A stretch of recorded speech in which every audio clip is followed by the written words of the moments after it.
Aspirant के साथ जब उनके माता पिता रहते हैं तो एक अलग ही खुशी रहती है और वीडियो का जो मान है वो ऑटोमेटिक बढ़ जाता है।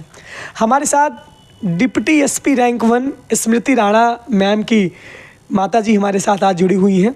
अब हकीकत हम जानते हैं कि मैम ने असली तैयारी किस तरीके से की, क्योंकि किसी भी एस्पिरेंट के माँ बाप ही उसकी असली हकीकत को बता सकते हैं। तो सबसे पहले तो अब आपकी बिटिया तो डिप्टी एसपी बन गई हैं, तो इसके लिए तो आपको बहुत शुभकामनाएं। भैया बहुत प्राउड फील होता है कि मेरी बेटी की रैंकिंग 1 आई है, बहुत ही खुशी होती है। तो मैं सोचती हूँ कि हमारी जितनी भी भारत की बिटियाँ हैं ऐसे सभी आगे जाए। ऐसा ना हो कि लड़के लड़की में कोई हम अंतर जाने कि नहीं ये लड़का है इसको नहीं पढ़ाना, लड़की है नहीं पढ़ाना, लड़के कोई पढ़ाना, ऐसा कुछ नहीं है। हम अपनी लड़कियों को भी आगे बढ़ाएं, उनको पढ़ने के लिए बोलें, तो सभी लड़कियाँ मैं तो सोचती हूँ कि ऐसे ही आगे जाएं। अच्छा, जब ये पता चला कि सिलेक्शन हो गया तो उस टाइम का पहला क्या रिएक्शन था आपका? भैया बहुत खुशी हुई थी, मैं तो बिल्कुल रोने ही लग गई थी। मैं खाना बना रही थी उस टाइम, तो बहुत खुशी हुई मेरे को। फ़ोन की थी कि नहीं दीदी की थी? हाँ, पहले फ़ोन किया था इन्होंने अपने। आपने तो पहले पापा को फ़ोन किया था ना आपने? मैंने वीडियो कॉल करा था और वीडियो कॉल में सब आ गए थे। फिर मैंने बताया कि फिर घर का ना वो डिस्कस करने लगे, घर में ये चल रहा है वो चल रहा है। फिर मैंने बोला यार आपको ना एक चीज़ बतानी थी मुझे। हाँ, सरप्राइज में कुछ बताना चाहती हूँ। उन्हें बोला, एकदम सब चिंता में आ गई कि क्या बताना चाहती है। फिर मैंने बोला मेरी रैंक 1 आई है डीएसपी में। नहीं, फिर भैया हमें लगा कि नहीं अपनी तो लिस्ट भेज है, ऐसे नहीं है तो ऐसे। हमने सोचा मजाक कर रही है ये बेटी। मैं ऑनेस्टली बताऊं तो किसी ने बात मानी नहीं मेरी। मानी नहीं? कह रहे झूठ बोल रही है, पहले लिस्ट भेज, ऐसा हो ही नहीं सकता। मतलब उन्हें भी ऐसा हो गया कि कैसे क्या हो गया। मेरे को पता था मेरे पेपर वगैरह अच्छे गए थे, तो मैं एक्सपेक्ट कर रही थी कि काफ़ी अच्छा रिजल्ट रहेगा। बट पेरेंट्स को बात ये है, मैंने घर में किसी को बताया नहीं था कि मेरी इंटरव्यू कॉल आई है। अच्छा, मतलब इंटरव्यू के बारे में आप लोगों को नहीं पता था? नहीं, इसने मेरे को नहीं बताया था कि मम्मी को बहुत फील होता है कि कभी ये ना सोचे मम्मी अब की बार भी नहीं हुआ, अब की बार भी नहीं हुआ, इसलिए इसने मेरे को नहीं बताया। इसका मतलब आप प्रयागराज अकेले ही आई थी इंटरव्यू देने? मैं लखनऊ भी अकेले, जो पेपर होते हैं सारे 4 पेपर अकेले लिखे हैं। इलाहाबाद भी इंटरव्यू में अकेले देने आई थी, एकदम अकेले। और घर पे मैंने सिर्फ पापा को बताया था, मैंने दोस्तों में भी ज़्यादातर बताया नहीं था कि मेरे इंटरव्यू आ रखा है। आपसे बात छुपा ले गए? नहीं, इसने बोला बिटिया ने मम्मी को नहीं बताना, मम्मी को फील होता है। अच्छा, जैसे कि ये बताइए कि 2-3 बार असफलताएं हाथ में लगी। इंटरव्यू तक जाना, मेंस लिखना, उसके बाद फिर वहीं पुराने ढर्रे पे वापस आ जाना। तो कभी मतलब बिखरते हुए आपने इनको देखा होगा? ये भले कहती थी कि हम बहुत खुश रहते थे, लेकिन कहीं ना कहीं थोड़ा सा इसको फीलिंग होती थी। हम इसको समझाते थे, बेटा कोई बात नहीं, अगले टाइम में हो जाएगा, कोई बात नहीं, अभी तेरे बहुत चांस बचे हुए। हम इसको समझाते थे, थोड़ा सा फील करती थी। वैसे हमें इसका देखने से ही पता चल जाता था, पर हमें अपनी फीलिंग दिखाती नहीं थी ये। अच्छा, मतलब चेहरे से पता चल जाता है। इतना तो माँ तो बेटियों को समझती है। बिल्कुल चेहरे से पता चल जाता था। एक्चुअली जैसे किसी की मैरिज है या किसी के रिलेटिव के घर जाना है शादी में, इसको बुलाते थे तो आती नहीं थी, नहीं मम्मी पढ़ना है, नहीं मम्मी पढ़ना है। तो हमें सारी शादियां था कि बच्ची इतनी मेहनत कर रही है, कम से कम इस इंटरव्यू तक पहुंच जाए, हमें बस यही रहता था। तो अब की बार भगवान ने अच्छा किया, रैंकिंग 1। दीदी, कितनी शादियाँ आपने छोड़ी होंगी इस जर्नी में? बहुत सारे घर के इवेंट्स, आई थिंक 1 साल अराउंड हो गया था जब मैं घर नहीं गई थी, मतलब इस वाले अटेम्प्ट से पहले। तो बहुत कुछ फैमिली लेवल पर तो काफ़ी लूज़ आउट करा था। जो रिलेटिव्स वगैरह थे बुरा भी मान जाते थे, पर ये ज़रूरी भी था। और मैं आपको एक चीज़ बताऊं तो मम्मी ऐसे बोल रही थी, एक बार मिली थी बीच में, मम्मी को जब इंटरव्यू का नहीं पता था तो मम्मी कह रही थी यार पीछे की भी रैंकिंग आ जाए ना, चल जाएगा। मम्मी कहती थी पीछे की ही हो जाए, भगवान को बोलेंगे पीछे की रैंकिंग दे बस कुछ। तो और मैं कुछ भी मिल जाए। और मैं मम्मी को बोल रही, मम्मा ऐसे क्यों बोल रहे हो आप? आप बोलो कि आगे की रैंकिंग मिलनी चाहिए।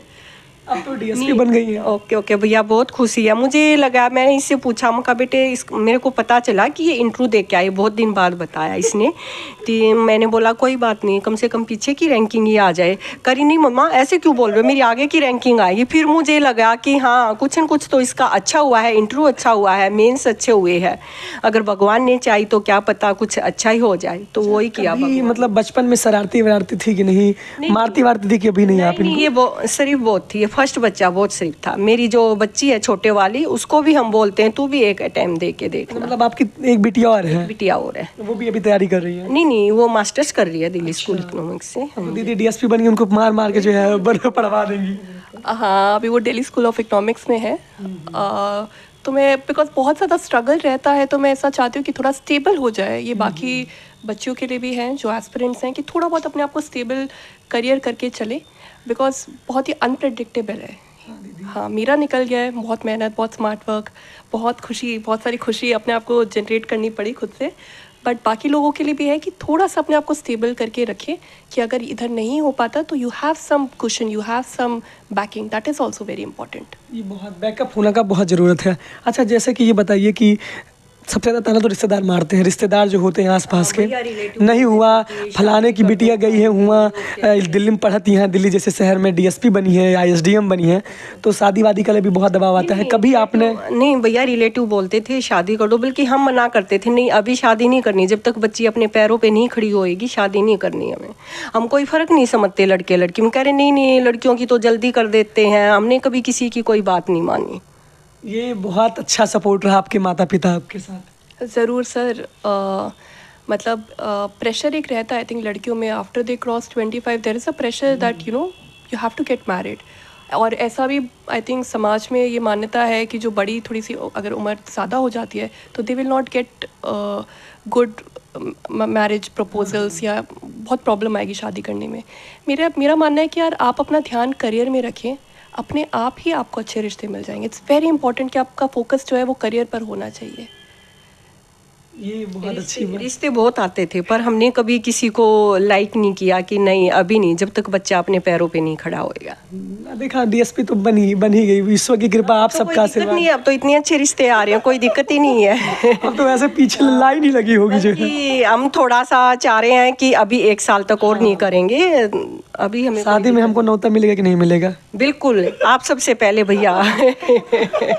शादी में हम चलेंगे और आप लोगों को भी ऑनलाइन बारात दिखाएंगे दीदी की।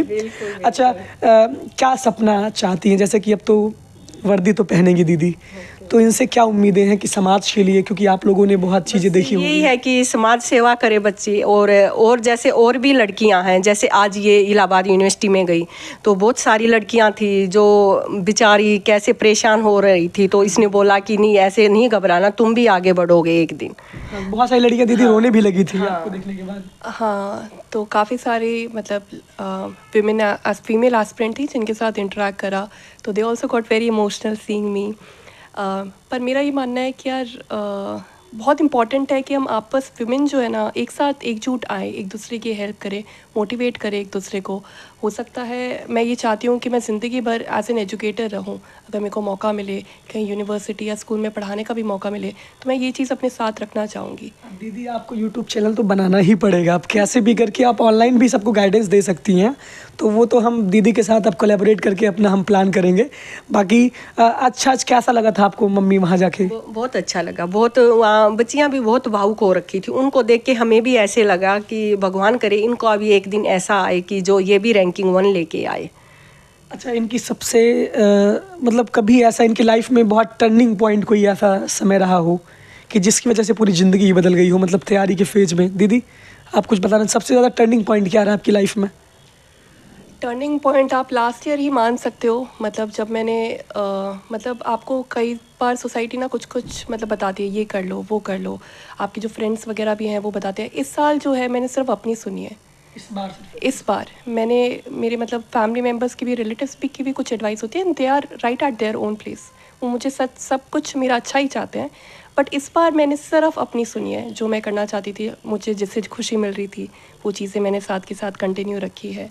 तो इस बार वही है कि वर्ल्ड को थोड़ा सा ऑफ करके अपने में मैं गुम रही हूँ। अच्छा, इनके पापा के लिए कुछ बोलिए आप, पापा का क्या साथ कैसा रहा, क्योंकि वो भी सर्विस में रहे हैं? नहीं, पापा भी बहुत खुश हैं, और ये फर्स्ट बच्चा है हमारा, इससे बहुत प्यार करते हैं पापा भी। ऐसा कुछ नहीं है कि भाई लड़कियां 2 लड़कियां हैं तो ऐसा कुछ नहीं है, हमें लड़कों से भी प्यारी लगती हैं लड़कियां।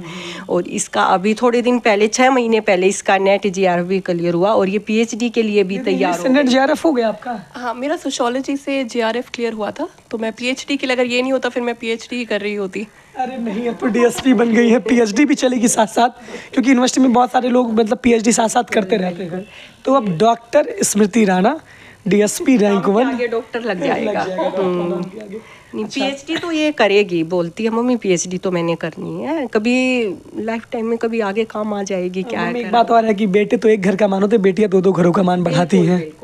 ससुराल में भी और मायके में भी, 2 घरों का मान होता है। बेटियां भाई बहुत आगे निकलती है, ये मैंने देख लिया है। बेटों से ज़्यादा आगे बेटियां निकलती है। मेरा एक बेटा भी है, उसको हमें कहना पड़ता है पढ़ने के लिए, पर बिटिया को कभी नहीं कहना पड़ता। दोनों बेटियां बड़ी अच्छी सिंसियर हैं। अच्छा, एक आखिरी सवाल मम्मी आपसे कि जो भी अभिभावक हैं या कि माता पिता हैं, अगर वीडियो को देख रहे हैं या पेरेंट ही देख रहे हैं, तो बच्चे अपने माता पिता के विश्वास को कैसे जीते और माता पिता अपने बच्चों पे कैसे भरोसा करें? आपने भी भरोसा किया और उस भरोसे पे आपकी बिटिया खड़ी उतरी है। पढ़ने के लिए तो बच्चे को अकेला भी छोड़ना पड़ेगा, कहीं पीजी में रहे या कहीं भी रहे। तो देखो, ज्वाइंट फैमिली में तो बच्चे की पढ़ाई नहीं होती, रिलेटिव भी आते हैं, शोर शराबा भी होता है, तो बच्चे को अकेला तो छोड़ना पड़ेगा, बच्चे के ऊपर भरोसा तो करना पड़ेगा। और बच्चों को, माँ बाप को भरोसा दिलाना है कि मम्मी हम अच्छे से रह रहे हैं, पापा अच्छे से रह रहे हैं, कोई दिक्कत नहीं है। तो वही ना, भरोसे के ऊपर बच्चे को छोड़ा जाता है, तभी बच्चे सक्सेसफुल होते हैं। दीदी, एक शब्द बताइए, मम्मी के लिए एक शब्द बोलिए, सिर्फ एक शब्द में मम्मी को डिफाइन करिए। बहुत डिफ़िकल्ट सवाल है ये, बिकॉज़ मम्मी ने जो कॉन्फिडेंस दिखाया है किसी ने नहीं। मेरे पापा ने एक बार बोल दिया था कि शादी कर लो, मम्मी ने कभी नहीं बोला था। पापा ने एक बार बोल दिया था शादी कर लो? नहीं, पापा ने एक्चुअली क्या है, दोस्त वगैरह बोलते थे भाई वहाँ अच्छा लड़का है, ये देख लेते हैं, IIT वाला है, IAS है, IPS है। मैंने मना किया, नहीं, इन चीज़ों से कुछ नहीं होता, जब तक बच्चा अपने पैरों पे नहीं खड़ा होता हम शादी नहीं करेंगे। वो मैंने खुद को देखा है ना अपने को, कि चलो भाई हमारा तो पुराना टाइम था, कैसे जो हमने बीता है ऐसे अपने बच्चों पे नहीं बिताना, जब तक बच्चा अपने पैरों पे नहीं खड़ा होएगा। ये तो बहुत अच्छी, कुछ आप बोलना चाहेंगे? I love you lot. Thank you, I love too you. ये बहुत ही अच्छा इंटरव्यू सेशन है, ऐसा सेशन आपने देखा नहीं होगा। और जितने भी माता पिता हैं इस वीडियो को आप ज़रूर देख रहे होंगे, जितनी भी एस्पिरेंट हैं, कितनी खुशी होती है अगर उनके बच्चे सेलेक्ट हों, और इनकी साफ तौर पे खुशी माता जी की जाहिर हो रही है। हम भी तैयारी कर रहे हैं, हम भी शायद अब मैम के गाइडेंस में या बहुत सारे बड़े भाई बहन हैं उनके गाइडेंस में रह के हम भी एक दिन अपने माता पिता को जरूर खुश करेंगे। बहुत बहुत धन्यवाद माता जी, बहुत बहुत धन्यवाद दीदी। थैंक